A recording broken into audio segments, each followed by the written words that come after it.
कार्यक्रम के पुण्यार्चक हैं साधु सेवा ट्रस्ट। सभी गुरु भक्तों का एक ही प्रण, साधु सेवा और समर्पण। इसी भाव एवं भावना के साथ कार्य कर रहा है साधु सेवा ट्रस्ट। हम जानते हैं हमारे गुरुओं ने हमें इतना सब कुछ दिया, परंतु हमने अपने गुरुओं के लिए क्या किया, ये सवाल जरूर उठता है। देश के कई ऐसे प्रांत हैं जहां पर दिगंबर मुनियों को विहार करने में बहुत कठिनाई आती है। चौके वाले न मिलने पर विहार के दौरान आहार की व्यवस्था भी नहीं बन पाती। कई गांव व शहर आज भी ऐसे हैं जहां साधु संतों के चातुर्मास नहीं हुए हैं। इन सब को देखते हुए श्री साधु सेवा ट्रस्ट का उदय हुआ, जिससे दिगंबर मुनियों के आहार, विहार, प्रवास आदि की व्यवस्था को सुचारू रूप से बनाया जा सके, जिसके माध्यम से हमारा समाज, धर्म, संस्कृति सब सुरक्षित रह सकते हैं। क्यों न हम भी अपनी चंचला लक्ष्मी का सदुपयोग करें एवं अपने सच्चे गुरुओं की रक्षार्थ हेतु आगे आएं। योजना: परम संरक्षक 1,11,111 रुपए, वरिष्ठ संरक्षक 51,151 रुपए, संरक्षक 31,131 रुपए, आजीवन सदस्य 21,121 रुपए, सदस्य 11,111 रुपए, आजीवन मासिक दान दातार 500 रुपए। खाता विवरण: account name VVSP Sadhu Seva trust, bank name HDFC bank limited, account number 50200073358170, IFSC code HDFC 0001273, trust PAN card AADTV 8567E, mail ID vvspsadhusevatrust@gmail.com।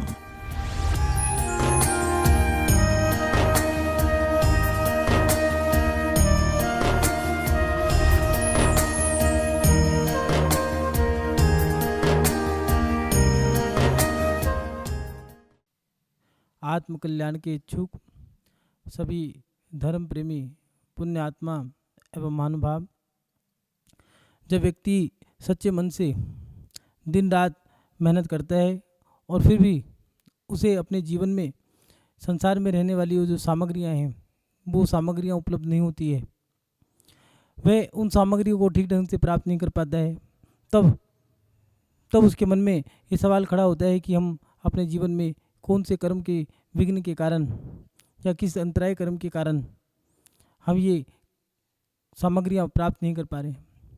हमारा जीवन दुख में है, जिंदगी भर ना तो हमें कोई नए कपड़े पहन पाए हैं, कभी सोने की एक अंगूठी भी हमने अपने गले में या हाथ में नहीं पहनी है, गले में सोने की चैन नहीं पहन पाए, पहनने को कभी नए वस्त्र नहीं मिले हैं, किसी की शादी का कार्ड आ गया है, रिश्तेदारी से कोई नोता आ गया है, किसी ने बुलावा दे दिया है तो मामा, मौसी, बुआ, रिश्तेदारों से मदद लेकर के हमने नए कपड़े पहने हैं, हमारे पास पहनने के लिए कपड़े भी नहीं हैं। अगर हाथ में रिश्ता देखने के लिए जा रहे हैं, उसमें हाथ में अंगूठी सोने की चाहिए और सोने की अंगूठी भी हमें रिश्तेदारों से उधार मांगनी पड़ रही है, गले में सोने की चैन नहीं है। हमारे पास जो सामग्रियां हैं, चाहे हमारा मकान हो, घूमने के लिए गाड़ी हो, पहनने के लिए नए नए वस्त्र हो, अच्छी महंगी से महंगी सामग्री हो, वो हमारे पास नहीं है।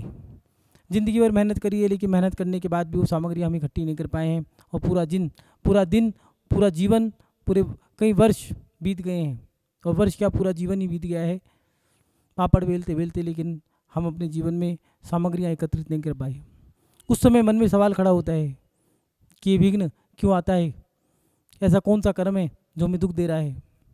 महानुभाव, विघ्न को जैन धर्म में अंतराय कर्म कहा है, ये हम पहले भी जान चुके हैं। अंतराय कर्म के भी अलग अलग भेद किए हैं, दान, लाभ, भोग, उपभोग, वीर्य, ये अंतराय कर्म के भेद हैं। उसमें भी हमारे साथ एक कर्म नहीं रहता है, कई सारे कर्म एक साथ उदय में आ सकते हैं। जैसे अंतराय कर्म उदय में आया है, विघ्न तो आएगा ही आएगा, विघ्न कह लो, अंतराय कह लो, लेकिन अंतराय कर्म उदय में आएगा तो दुख भी आपका आएगा। दुख माने वेदनीय कर्म, और वेदनीय कर्म के दो भेद हैं, सुख और दुख, साता असाता। लोग दुख को तो दुख मानते हैं और सुख को सुख, लेकिन याद रखना वेदनीय कर्म के दो पार्ट हैं जिसमें सुख को भी दुख ही माना है। वेदना ही देता है। चक्रवर्ती के जीवन में सुख है, आप लोग मानते हो सुख है, लेकिन इतना बड़ा उसका परिकर है, 96,000 रानियां हैं, 32,000 मुकुटबद्ध राजा हैं, 6 खंड का राजा है। इतना सब कुछ होने के बाद भी 3 लोक के नाथ की मुद्रा, ऐसे वो तीर्थंकर परमेष्ठी दिगंबर मुद्रा को धारण करके नगर नगर भ्रमण कर रहे हैं, लेकिन वो 6 खंड का राजा मुनि महाराज के कर पात्र में गन्ने का रस, क्या भाव होगा उसका, गन्ने के रस को भी दान नहीं दे पाया। और 6 खंड का राजा है, राजा है, फोकट की चीज़ है उसके लिए तो। लेकिन यहाँ पैसे का मतलब नहीं है, यहाँ तो सुख और दुख का है। सुख भी दुख का कारण बन गया है। कह रहा है कि 6 खंड का राज्य मैं खाऊंगा क्या, 3 लोक के नाथ मेरे द्वार पे आए, खाली लौट गए, इससे बड़ा दुख क्या होगा। सुख भी दुख है, मुनि महाराज बनने की इच्छा है, लेकिन राम जी के भाई भरत कह रहे हैं कि मुझे घर छोड़ना है, मेरा वैराग है, मुझे जाने दो। और कह रहे हैं नहीं, राम वनवास जा रहे हैं, तुम्हें राज्य भोगना है। ठीक है, मैं राज्य करूँगा, लेकिन वनवासी बन के रहूँगा। कैसी पीड़ा होगी उसके अंदर कि सुख सुख उसने दिए थे, सुख को भोगना है, लेकिन चाह कर के भी वो आत्मकल्याण करने के लिए मोक्ष मार्ग पर नहीं बढ़ सकता। ये क्या है कि वेदनीय कर्म का उदय है कि सुख उसको दुखी कर रहा है। सुख भी हमारा दुख है और दुख भी हमारा दुख है, ये वेदनीय कर्म। और उसके साथ साथ हमने विघ्न डाला था, किसमें, अंतराय जिसमें डाला था वो कौन सा, उपभोग कर्म। उपभोग अंतराय कर्म, किसी के उपभोग की सामग्री में हमने विघ्न डाला था, अंतराय डाला था। आज हमारे उपभोग की सामग्री में अंतराय कर्म का बंध हमने जो बांधा था वो हमारा उदय में आ गया है और रिजल्ट हमारे सामने है। पापड़ बेल बेल कर हमने ज़िंदगी ख़त्म कर दी है, लेकिन हमारे पास फटीचर हालत जैसी आज भी वही हालत है।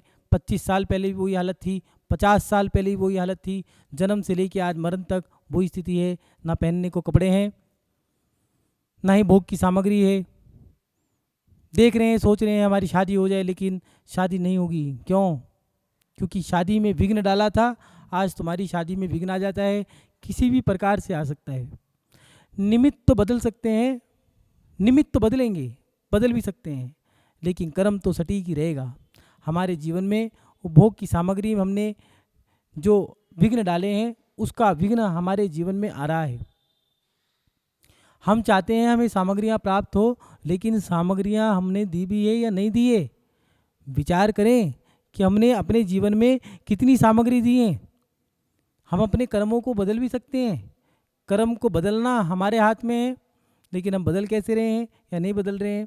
देखें, एक व्यक्ति था और उसके पास जीवन में कुछ नहीं था, मात्र पूरे दिन मेहनत करने के बाद एक कंबल, एक घोड़ा और एक 5 रुपये का सिक्का उसके पास बचता था। बहुत मेहनत करता है, घर घर दर दर की ठोकरें खा रहा है, घर घर जा रहा है, लेकिन मेहनत करने के बाद एक ही कंबल बचता है, एक ही घोड़ा बचता है और 5 रुपये। ठीक है, दिन गुजार रहा है, राम का नाम लेता है और उसकी ज़ुबान पे राम उसके भगवान हैं, नारायण उसके गुरु हैं। बस नारायण नारायण की चिल्लाते रहते। एक दिन नारद जी जा रहे थे और उन्होंने सुना कि वो कोई मेरा, नारद तो मैं हूँ और कोई मुझे पुकार रहा है। बस नीचे उतरे और कहने लगे, क्यों भाई, मेरा नाम क्यों लेते हो? तो कहने लगा, मैं तो आपको अपना भक्त अपना गुरु मानता हूँ। अच्छा। नारद जी बड़े प्रसन्न हुए, चलो पृथ्वी लोक में कोई तो मेरा भक्त है। हमें, हमारे नीचे अगर कोई हमारा शिष्य हो या कोई हमें मानता हो, जो हमारी जय जयकार करता हो, वो बड़ा अच्छा लगता है हमें, उसके बिना हम रह नहीं पाते हैं। नारद जी को बड़ी प्रसन्नता हुई और नारद जी ने कहा, और कैसा चल रहा है आपके जीवन में? क्या चल रहा है? ज़िंदगी भर मेहनत करते करते आज तक तो बस एक कंबल, एक घोड़ा और पूरे दिन मेहनत करने के बाद ये 5 रुपये बचते हैं और कुछ नहीं। नारद जी, आप मेरे पर कृपा कीजिए, ब्रह्मा जी के आप पुत्र हो, विष्णु महेश आपके ऊपर कृपा करते हैं, उनसे कह के मेरा भाग्य बदलवाइए ना। नारद जी कहते, चिंता मत करो, मैं तुम्हारा भाग्य बदलवाऊंगा, तुम मेरे परम भक्त हो। परम भक्त क्या, एक ही है, जो भी है परम है, कम भक्त है, जो भी है वही है, क्योंकि दूसरा तो कोई भक्ति नहीं है। सब जानते हैं नारद जी कैसे रुष्ट हो जाएं तो इन जैसा कोई दुष्ट नहीं है, और प्रसन्न हो जाए तो इन जैसा कोई विद्याधर या फिर ये कह लो कि इनसे बड़ा कोई कृपालु नहीं है। नारद जी ने कहा ठीक है, मैं जाता हूँ और ब्रह्मा जी से कहूँगा तुम्हारे बारे में, चिंता मत करो, अब तुम्हारे दिन आने वाले हैं अच्छे। और वो व्यक्ति नारद जी गए और ब्रह्मा जी के पास जाकर के कहने लगे, सुनो, पृथ्वी लोक में मेरा एक ही भक्त है, आज तक मैंने आपसे कुछ नहीं मांगा, जो भक्त है उस भक्त की सारी इच्छाएं पूरी कर दो, बस मुझे और कुछ नहीं चाहिए, उसका भाग्य बदल दो। ब्रह्मा जी ने बही खाता निकाला, जो लेखा जोखा लिखा था, और उसका लेखा जोखा पढ़ा, उसमें लिखा था कि उसके लिए ज़िंदगी भर एक कंबल, एक घोड़ा और 5 रुपये ही बचेंगे। विष्णु, महेश सबके पास गए, लेकिन सब ने मना कर दिया कि जब ब्रह्मा जी ने कह दिया है तो फिर तो कुछ नहीं होगा। तो उन्होंने कहा देखो मैं भी नारद हूँ, मान जाओ। कहने लगे नहीं, उसके भाग्य में इतना ही लिखा है, इससे ज़्यादा नहीं मिलेगा। बस नारद जी गए और अपने भक्त के पास जाके कहा, सुनो, जैसा मैं कहूँगा वैसा करोगे? हाँ, देख लो, जो मैं कहूँगा अगर वैसा करोगे तो तुम्हारा भाग्य मैं जल्दी बदल दूंगा, लेकिन माननी पड़ेगी तुम्हें। उसने कहा आपको मैंने अपना गुरु बनाया है, आप जैसे कहोगे वैसा ही करूँगा। तो एक काम करना, ये कंबल सुबह उठते के साथ ही गरीबों को दे देना है, और जो 5 रुपये बचते हैं इन 5 रुपयों को भी दान दे देना, बस फिर तो देखा जाएगा जो होगा। और वो कंबल दान दे करके दान दे दिया है, 5 रुपये भी दान दे रहे हैं, और धीरे धीरे धीरे धीरे वो व्यक्ति ऊपर उठता जा रहा है। कई समय बीत गया है तो नारद जी उसके पास पहुँचे और कह रहे हैं, सुनो, यहाँ पर एक व्यक्ति था गरीब, कहाँ गया वो? उसके पास एक घोड़ा, एक कंबल और 5 रुपये बचते थे, कहाँ गए? तो कहने लगे, नारद जी आपने मुझे पहचाना नहीं, वो मैं ही हूँ। नारद जी कहने लगे ये क्या हुआ? कहने लगा आपकी कृपा से मैं आज सेठ बन गया हूँ, मेरे पास बहुत सामग्री है, लेकिन एक कंबल, एक घोड़ा और 5 रुपये मेरे पास आज भी जो के तो ही है, और आज भी मैं वो दान करता हूँ। ये क्या है? ये है हमारे जीवन में कर्मों को बदलने की श्रृंखला।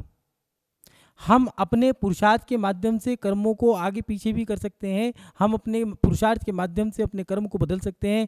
उपभोग की सामग्री दी थी तो उसको उपभोग की सामग्री पुनः मिल गई है, वो चाहता तो अपने जीवन को ऐसे ही घसीटता रहता, लेकिन हमने अपने जीवन में उन सामग्रियों को लोगों को दान दिया था तो हमें वो सामग्रियाँ प्राप्त हो गई है। हम अपने कर्मों को अपने पुरुषार्थ के माध्यम से बदल भी सकते हैं, हम अपने कर्मों को अच्छा और बुरा कर सकते हैं। उपभोग की सामग्री दी थी, उपभोग की सामग्री मिल गई है, नहीं दी थी तो नहीं थी हमारे पास। हमने किया क्या है? हम अपने जीवन में सामग्रियों को प्राप्त करना चाहते हैं, लेकिन क्या सामग्रियाँ प्राप्त करने वाला व्यक्ति सामग्री दे भी रहा है या नहीं दे रहा है? विनोबा भावे की माँ लोगों के घर घर जाती है।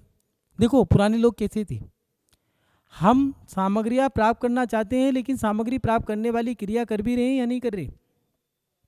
विनोबा भावे की माँ घर घर जा रही हैं और लोगों के घर जाकर के, पहले ऐसे ही होता था, बड़े बुजुर्ग हैं, अगर उनके घर में किसी के घर में किसी महिला को भोजन नहीं बनाना है, चलो आज हम बनाने आ जाएंगे, या कोई बुजुर्ग हैं या बीमार हैं तो उनके यहाँ जाकर के महिला भोजन बना के आ जाया करती थी, झाड़ू पोछा भी लगा दिया करते थे। लेकिन आज की बात नहीं कर रहे हैं, ये बात कर रहे हैं उस समय की जिस समय समर्पण, श्रद्धा, विवेक, ये सारी चीज़ें थी। आज तो 1.5 इंची की नाक हमें झाड़ू पोछा मारने के लिए गवारा ही नहीं करती है, और किसी के घर जाकर के हम अपने घर में गिलास इधर से उठा के उधर रख सकते, दूसरे के घर जाके कैसे कर दें।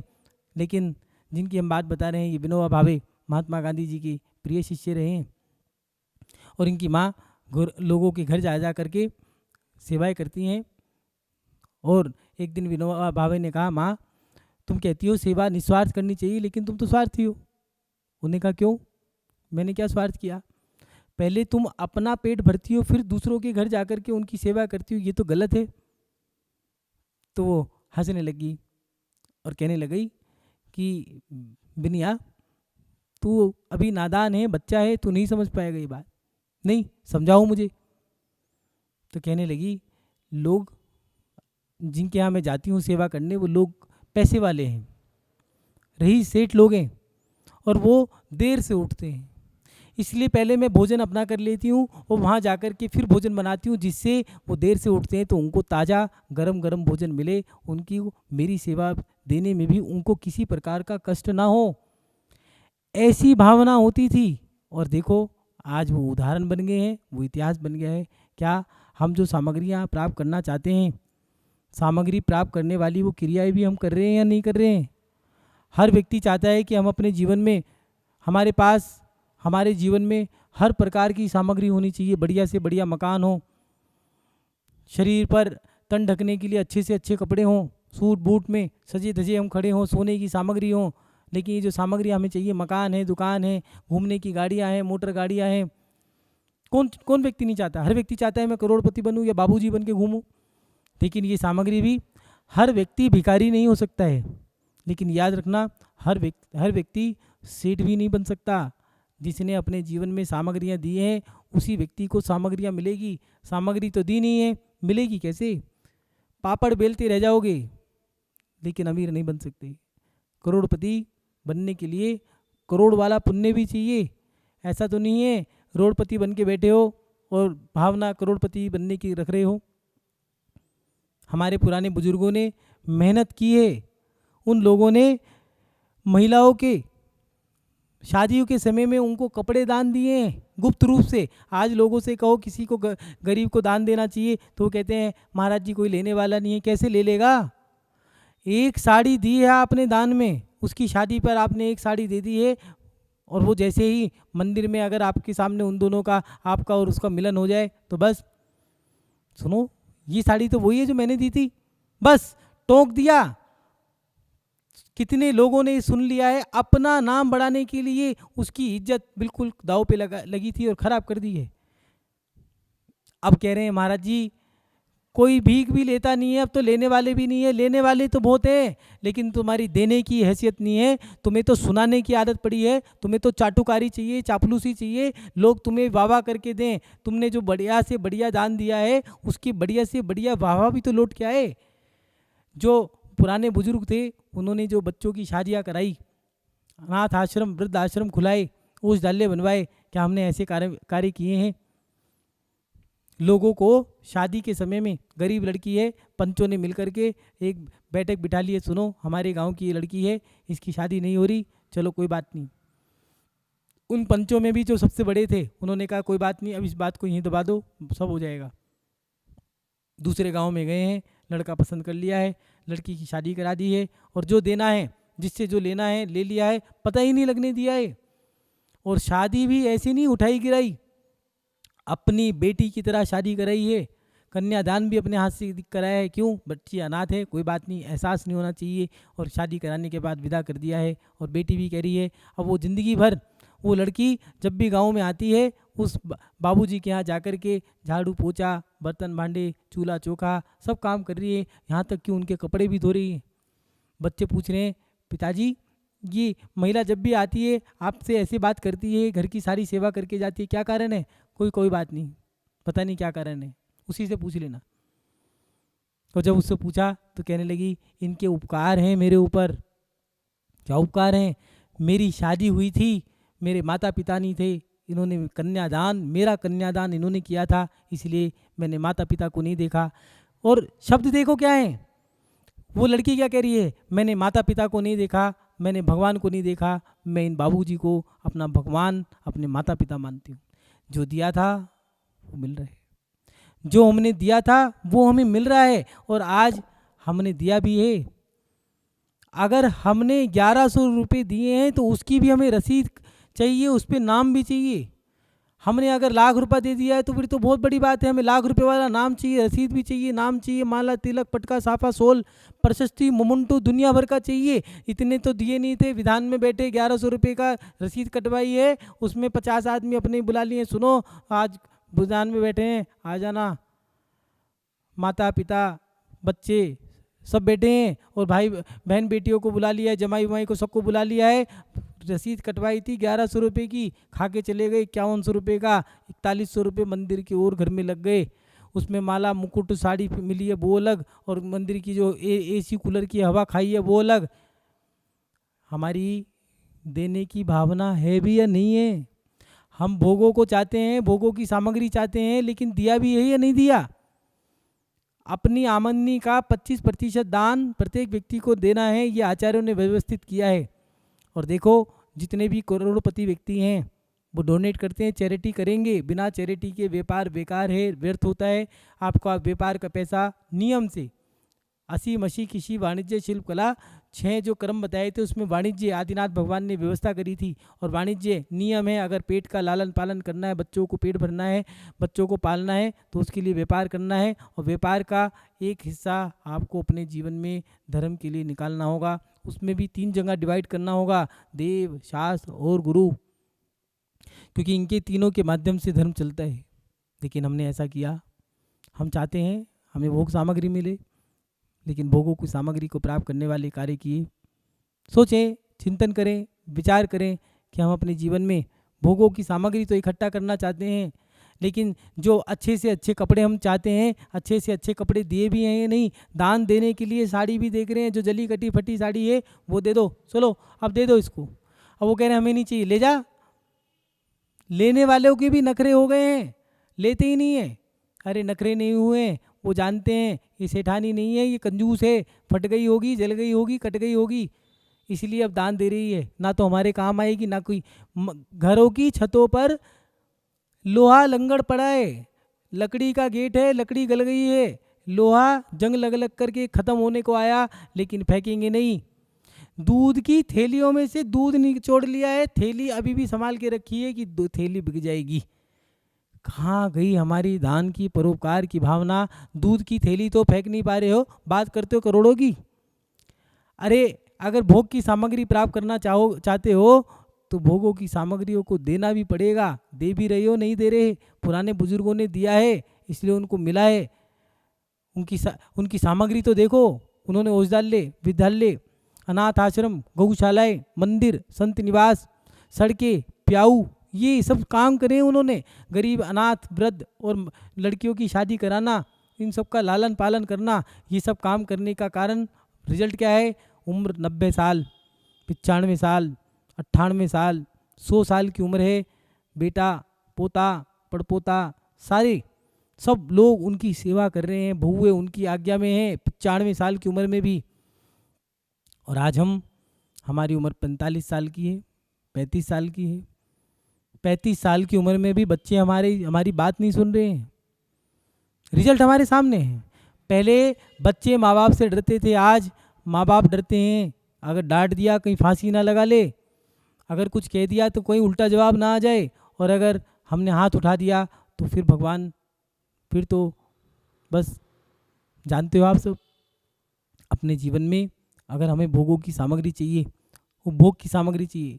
जो एक बार भोगने में आए उसे भोग कहते हैं, जो बार बार भोगने में आए उसे वो भोग कहते हैं। जैसे वस्त्र, स्वर्ण इत्यादि जो सामग्रियाँ हैं जो बार बार भोगने में आ रही हैं, वाहन, यान इत्यादि जो सामग्रियाँ हैं, ये सामग्रियाँ जो हमें चाहिए, उपभोग की सामग्रियाँ, ये अगर हम प्राप्त करना चाहते हैं तो हमें उपभोग की सामग्री देनी भी होगी। हम जो सामग्री दान दे रहे हैं, ऐसा तो नहीं दान नाम के लिए दे रहे हों। अगर नाम के लिए दान दिया है तो याद रखना वो तो एक आपने प्रचार की सामग्री हो गई है। आपने इश्तिहार छपवाया, इश्तिहार वाले ने पैसे लिए, आपने पैसे दिए, उसने इश्तिहार छाप दिया। ऐसे ही उन्होंने शास्त्र रचा, आपने अपना नाम लिख दिया, 10,000 लोग देखेंगे, 1,000 लोग देखेंगे, मेरा ऐड हो गया। ये तो व्यापार है, दान नहीं है। दान तो वो है जो इस हाथ से दे तो इस हाथ को भी पता ना लगे। दान तो वो है जो मुट्ठी बंद करके दिया जाता है, सामने वाले को भी ना पता कि भैया क्या दे रहा है। जब दे रहा है तो पता, जब वो देखने लगा, अरे इतना दे दिया, मुझे तो उम्मीद नहीं थी। दान तो वो है जो हमें बस जैसे ही हमारा मन हुआ दे दिया। आज की परिपाटी कहीं ऐसा तो नहीं है, दान तो बोल दिया लेकिन देने की इच्छा ही नहीं है। जब लेने का समय आया, मांगने वाले आए, कहने लगे भैया आपने बोला था, एक काम करो समझौता कर लो। कहीं ऐसा तो नहीं है? अगर ऐसा कर रहे हो तो याद रखना ये अपने आप से छल कर रहे हो, ये कुछ नहीं है, ये तो एक छल कपट की क्रिया है। अगर अपने जीवन में उपभोग की सामग्री आप प्राप्त करना चाहते हो, अगर अपने जीवन में उपभोग की सामग्री को प्राप्त करना चाहते हो तो आपको उपभोग की सामग्री देनी होगी। उपभोग की सामग्री देने से हमें उपभोग की सामग्री मिलेगी उपभोग की सामग्री में विघ्न डालने से हमें उपभोग की सामग्री में विघ्न आएगा। आप जिंदगी भर फटी साड़ी ही पहन के रहोगे, क्योंकि आपके जीवन में कर्म बंधा है, वो कर्म आपको फल वही दे के जाएगा। आपने वस्त्र दान दिए थे, आपको बढ़िया से बढ़िया वस्त्र मिल रहे हैं। आपने स्वर्ण दान दिया था, आपको पहनने के लिए सोना चांदी मिल रहा है। आपने यान दान दिए थे, राजाओं को रथ दिए थे, भगवान के मंदिर में रथ बनवा करके दिए थे, आपको रथ मिल रहे हैं। आपने यात्राएं कराई थी, आपको यात्राएं करने को मिल रही हैं। आपने कुछ नहीं किया था तो कई लोग ऐसे हैं जिंदगी भर हाड़ घिसते रहते हैं, लेकिन अपने जीवन में कोई यात्रा नहीं कर पाते, ना देश की ना विदेश की। कई लोग ऐसे हैं जो जीवन भर गाड़ी में ही नहीं बैठे। धीरू भाई अंबानी, उसका एक ही सपना था कि इस गाड़ी में देख तो लूँ कि गाड़ी होती कैसे है, और जब अपमान हुआ तो गांठ मार ली कि मैं ऐसा काम करूँगा, ये गाड़ियाँ मेरे पीछे घूमेंगी। तब जाकर के पुरुषार्थ किया तो अपने कर्म को बदल दिया। गाड़ी भी देखी नहीं थी कभी, गाड़ी में बैठ के कैसे क्या होता है गाड़ी में बैठना। ऐसे भी लोग हैं और ऐसे भी लोग हैं जिनके पीछे गाड़ियाँ चलती हैं। तो महानुभाव, हम अपने जीवन में ये उपभोग की सामग्री जो है उनको देने से हमारा उपभोग कर्म वो दबता है, और उसमें विघ्न डालने से हमारा कर्म उपभोग अंतराय कर्म जो है डालने से किसी के उपभोग की सामग्री वो प्राप्त कर रहा है। बाढ़ आ गई है, वस्त्र दान दे दिए हैं, पता नहीं कितने लोग हैं वस्त्र खा गए। आरिकाओं के पास साड़ी पहुंचनी थी, कहीं एक व्यक्ति ने कहा है 1000 साड़ी मेरी तरफ से दान दे दी जाए, और वो साड़ियाँ वहाँ तक पहुँची नहीं है त्यागी वृत्तियों के पास। अब वो कह रहे हैं हमारे जीवन में ऐसा कौन सा कर्म है कि हमने ज़िंदगी भर फटीचर हालत में ही जिया है, पहनने को एक अच्छी साड़ी क्या कपड़ा भी नहीं देखा हमने। भैया, वहाँ पर पहुँचाने में विघ्न डाला था, आपके पहुँचने तक विघ्न ही रहेगा। लोग देने की भावना रखते हैं लेकिन दे नहीं पाएंगे। ये कभी मंदिर में किसी का मन हुआ है रथ देने के लिए, और आपने उसी समय विघ्न डाल दिया कि भैया यहाँ रथ मत दो, एक काम करो बेटी की शादी होगी उस समय गाड़ी दे देना। अब क्षेत्र पे यात्रा करने का मन है, जिंदगी भर यही भावना बातें रहते हैं, काश कोई यात्रा करा दे, पैसा नहीं है। किस लिए नहीं है? यात्रा में विघ्न डाला था, किसके? 3 लोक के नाथ की यात्रा में विघ्न डाला था, अब हमारी यात्रा में विघ्न आ गया है। महानुभाव, कर्म बड़े सटीक हैं। अपने जीवन में अगर सामग्रियाँ प्राप्त करना चाहते हो तो हम अपने जीवन में सामग्रियाँ, उपभोग की सामग्री अगर हम भेंट करते हैं तो हमें उपभोग की सामग्री मिलेगी। भोग की सामग्री अगर हम देते हैं तो हमें भोग की सामग्री मिलेगी। भोग और उपभोग की सामग्रियों में अगर विघ्न डालते हो तो हमारे जीवन में भोग और उपभोग की सामग्रियों में विघ्न आएगा। नियम है, निश्चित है कि आपके जीवन में वो अंतराय जो कर्म आपने बांध लिया है वो कर्म उदय में आएगा। और वो कर्म अगर आपने उत्तम पात्र कौन है? अरहंत, साधु, परमेष्ठी, देव, शास्त्र और गुरु, ये उत्तम पात्र हैं। अगर इनके में विघ्न डाला है तो आपके जीवन में वो विघ्न 30 कोड़ा कोड़ी सागर तक भी रह सकता है। और अगर विघ्न आपने साधारण व्यक्ति के जीवन में डाला है या आप जघन्य साधर्मी के जीवन में डाला है तो आपके जीवन में वो जघन्य कर्म भी बन सकता है। अंतर मुहूर्त का कर्म आपके हाथ में है। उत्तम कर्म बांध रहे हो या मध्यम या जघन्य, आरिका, गणनी, श्रावक, श्राविका, इनके जीवन में विघ्न डाला है तो मध्यम, और मुनि महाराज और अरहंत परमेष्ठी के जीवन में कर्म डाला है, उनकी सामग्रियों में आपने अगर सेवन करने का अगर भाव बना लिया है तो याद रखना, अपने जीवन में भीख मांग लेना। हाँ, लिख लेना, काम आएगा आपके जीवन में। भीख मांग लेना, लेकिन मंदिर का, देव, शास्त्र, गुरु का निर्माल्य कभी मत खाना। इस कार्यक्रम के पुण्यार्चक थे साधु सेवा ट्रस्ट।